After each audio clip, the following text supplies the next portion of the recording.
In the last video I got the transmission out of this 90, this NAS spec 90, and there was a lot of oil in the bottom of the bell housing. Somebody had put the plug back in and it had filled up with oil. But the oil was red oil, which only could signify it was ATF that came out of the gearbox, not out of the engine. Because I got the old dipstick out of the engine and this was black because it's a diesel, and this was red. Now, automatically we should assume that it's come out of either the seal or the cover here. There's nowhere else it can come out of. But I've just put my pressure tester onto this and let's see the results. So there we are. Let's have a look at this down here. Look, we're going to switch this on.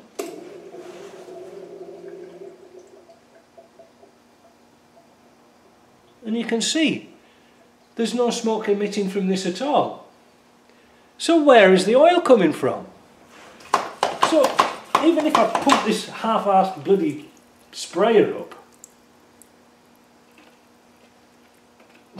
which is probably a Britpart one, we can see there's no bubbles out of there at all. There is a little bubbly bit coming out of the bottom of the shaft. There's a bit of bubbly coming out the bottom of the shaft, but I think it's just the soapy water. But do you know something? I'm not going to take any chances. I'm going to tip this gearbox and I'm going to take off the front cover, replace the seal and reseal the gasket, because I think I know where it's been coming from. This vehicle, as you can see, has been kind of modified with bull bars and, you know, rolled, well, it's already got the factory roll bar in, but it's got these tubes coming up the sides. Now I thought that this was electrical wire for the roof lights that go on here. Not so. Somebody's put the breather pipes for the gearbox and transfer case up into these tubes. Okay, not a big deal. But I thought about it last night. I thought to myself, there's something more to this. You see, here is the breather tube for the gearbox, and they joined it together with rubber pipes. Now I put my smoke tester up here, on here, and on here, which is the pipes going up this frame, and it was fine. There was smoke coming out of this tube, which signified there was no trouble. But notice they've got a rubber jointer on here. Now, I'm wondering if this has gone like that and nipped. That would be the only solution to why this gearbox was getting too much pressure. So it seems logical to me that that's where it was coming from. So I am going to use these again, but I'm going to use proper connectors on there so they will breathe and they won't collapse when we put the gearbox back in. But it's something to note. It's sometimes some things are so stupid, it's unbelievable. Now again, yesterday was Labour Day holiday, so on Monday, so there was no parts. So I've just got some thread locker, and what I'm going to do as well today, I'm going to pull the flywheel off, and we're going to change the seal just because we've got access to it. I don't think the seal's leaking, but I'm going to change it anyway, so I'll show you how to do that. And then we can get all those seals changed, pull this transfer case off here and replace the little o-ring. But at the same time we've got an awful lot of work to do, because this pivot here is almost seized up, so we're going to free all that lot off. We can see the pivot's actually moving quite well in the housing, which usually seizes up, so that's not a big deal. And also at the same time I'm going to change the oil seals in here just in case. You know, we've got it here, it's easy to do. I have the handbrake shoes to change because they're covered in oil, but the rest of it should be pretty straightforward. So let me see if I can tip this gearbox up and we'll start on doing this front seal. So I replaced the seal in here. Obviously I dropped the oil out first because otherwise you'll have oil everywhere, and I give it a good old washing down with some brake cleaner. I'm a friend of the brake cleaner. Cleaned up the faces, and I used a little bit of high-low seal just to sort of finger around the face, and perhaps you might be able to see how much has squidged out You see what I mean? There isn't all that much, you know, you don't want, whatever you see on the outside you'll see on the inside, so you want as little on the inside. So you just go around the periphery with your finger. You don't need all that much sealer, and allow it to dry. Now this stuff does dry very, very quickly. Other thing, I've got one of my clutch forks on here, clutch bushes. It looks a bit of a mess because I've sprayed it over with this stuff. This is what's called honey goo, and it's like a sticky rust proofing type of stuff, and I spray all inside the bell housing, spray my clutch fork just to stop that corrosion, just so if the next person, if he ever does take the clutch out again, this won't have to be touched, so it'll all be nice and like we've put it in today.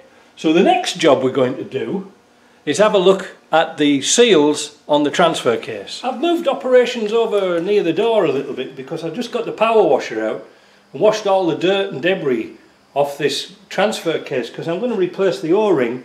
I'm going to replace the seals as well, so I didn't want to get dirt into it.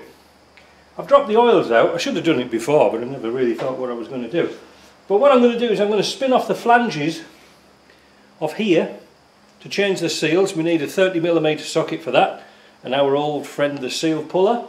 At the same time, we're going to take the bolts out of here and slide this forward. Now what we're going to do, I'll show you, is we're going to put some guide pins in here so we can slide this back. But at the same time, we're going to take advantage of taking this box out, of having a check and see what the gear's like. Make sure that they've put the right gear in here, because if not, we're into trouble. We don't know if it's going to be clunky or not. So because the grinder was on the floor, I put two little marks in here to show us which way this cover goes back on. So I'm going to strip those down. There's not much to see really there, but anyway, it might be interesting, but I'll explain if I get into any problems. Might as well show you pulling the seal out. There we go. So what's the seal like? It's not bad actually. I think this one's been changed before. It's hard to say. I think this gearbox, this engine gearbox is either been in part of a kit or it's not very old. Let me pull the front one out.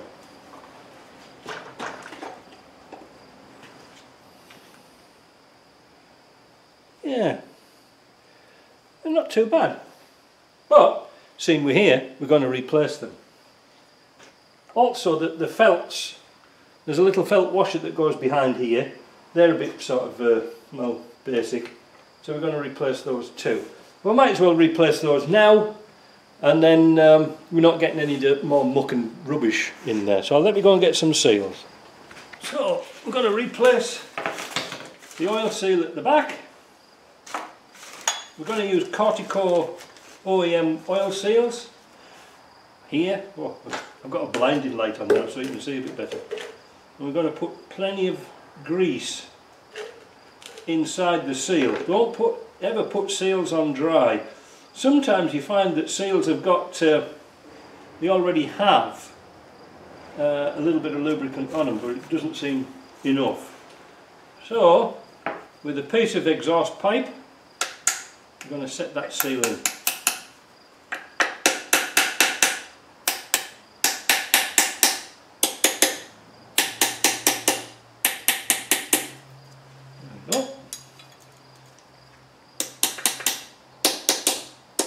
You can hear it's a little bit sound. You know, you can tell by the sound that it's quite good. So we've got to do that to the front, and then we'll get some felt seals. And I'm going to turn this light off because I can't see a damn thing. So this is the difference between a new seal and the old one. You can see the old one's kaput, so we'll throw that one away. I always oil them. Just any old oil will do, a bit of engine oil. Soak them so it's got a chance when the washer nips in there, it'll squeeze in. Don't put them in dry. It's not a good practice to put them in dry. So we're going to pop the flange on. We're going to make sure that the lip round here is good, which that one is. We've got oil on there. Push that on. Push the seal on. Washer. and then we can put the nut on. Now I'm just going to nip the nuts down for now, and once the engines and once this gearbox is on the connected to the engine, then I'll torque them up properly, but it's a bit sort of awkward at the moment. So that's what we're going to do. We'll do the same at the front. If this PC has got a groove in it, you can actually recycle these by putting what's called a speedy sleeve. It's a very thin hardened steel tube that goes over here, and you can sort of reclaim these again. It's a very good idea, but they're not cheap. The problem is with parts today, these are actually cheaper perhaps than a speedy sleeve, so we've got to watch for that. Again, pop that on. Felt washer, ring,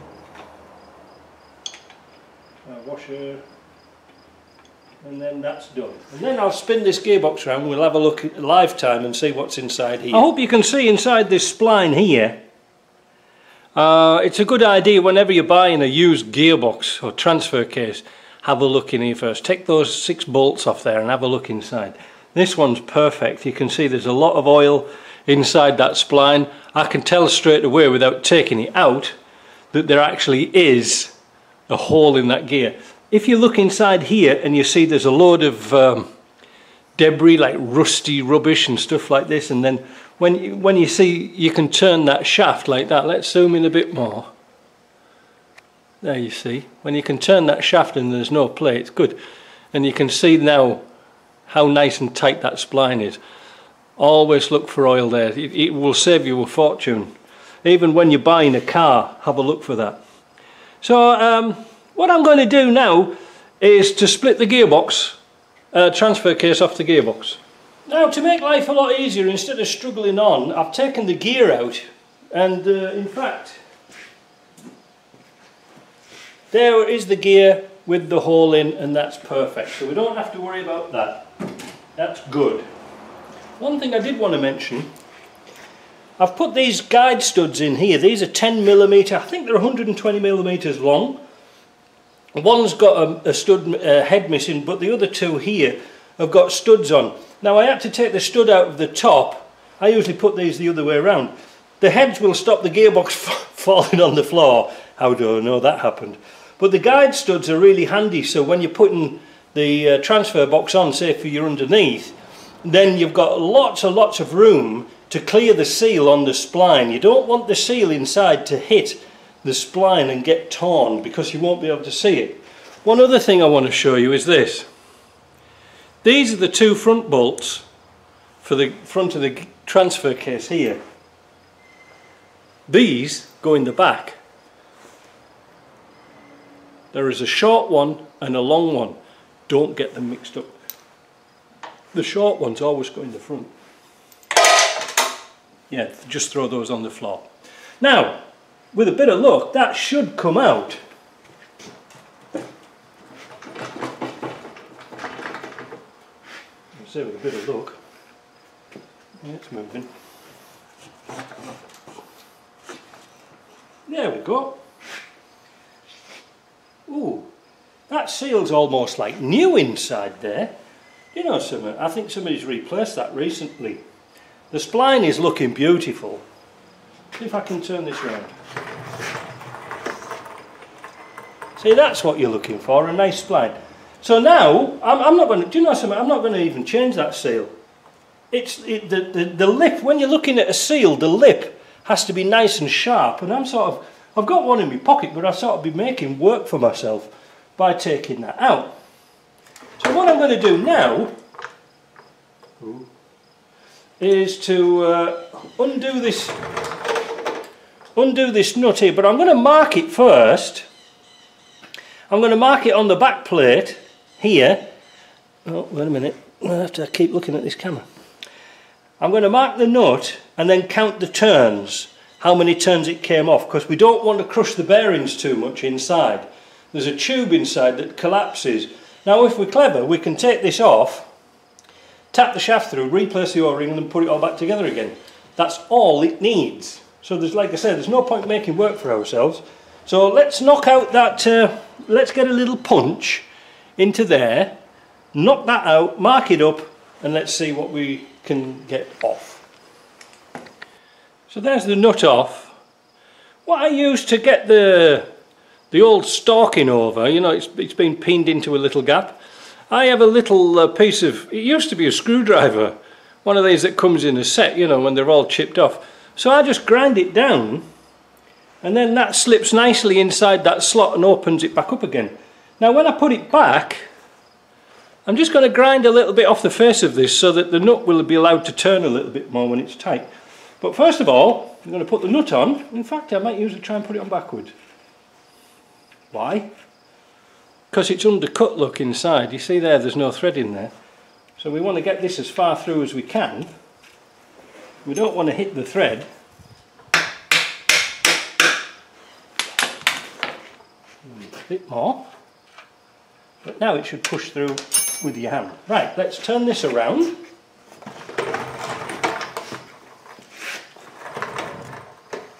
Yeah, I don't know if you can see that. Let me put my finger. Can you see that there? Let's have a zoom. Right, there is the offending o-ring. You can see how easy it is to change now. So I'm going to get it, and it's flat as a pancake. I was going to say fat, but it isn't. It's flat as a pancake. So we're going to take that off, replace the o-ring, then put it all back together again. That's all we needed to do. And you can see now how my guides are keeping that gearbox from touching that seal. It's not touching, it's free, you see what I mean? Right, let's replace the o-ring. I'm not really sure the part number of this because I've rubbed it off on my box. But on the early transfer cases, this o-ring was a bit smaller. It's FRC something or other. This is the one that came out, and it was so hard, it was brittle and it just broke.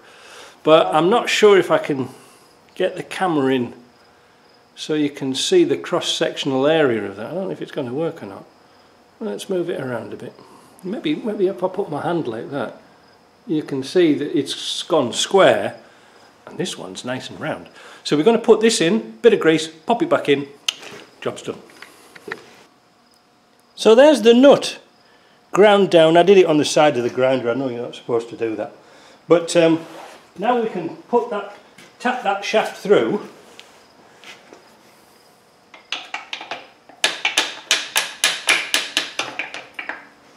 Yep, there's enough thread on there. I'm going to put some grease on the thread. Inside. And then I'm going to tighten this nut up. Now, there is actually another o-ring at the front of here. Well, they never leak. It's always the back ones because of the stress of the gears turning. So I'm going to tighten that down. And then we can pop this back together again. I just wanted to say, I mentioned about the threads being a different size. Let's put a bit of light on the world. Ooh, that's haunting, isn't it? These are 35mm bolts that go in from this side, from the bell housing side, of 35mm. And I like to put a little bit of Hylamar on the threads. Why? Because one of them is below the oil level line, and we don't want it to leak. So that's that. So I'm going to put those bolts in. I've already nipped this casing back up again. I've put one bolt in there, but I'm going to put the front ones in while I can. Now the reason, I don't know if I made it clear, if you put the long bolts in, what will happen is it'll go in, but as soon as you turn the gear, it'll bend over the end of the bolt, and then if you want to take it out again, it'll tear out the aluminium thread, and then you're going to have to put a helicoil in it. And especially at the bottom one, because it'll leak. So I engaged, because we haven't got the lever on this, I engaged a 10mm around the stub shaft sticking out the diff lock. And now, with a bit of luck, should be able to get that all to line up again. Oh.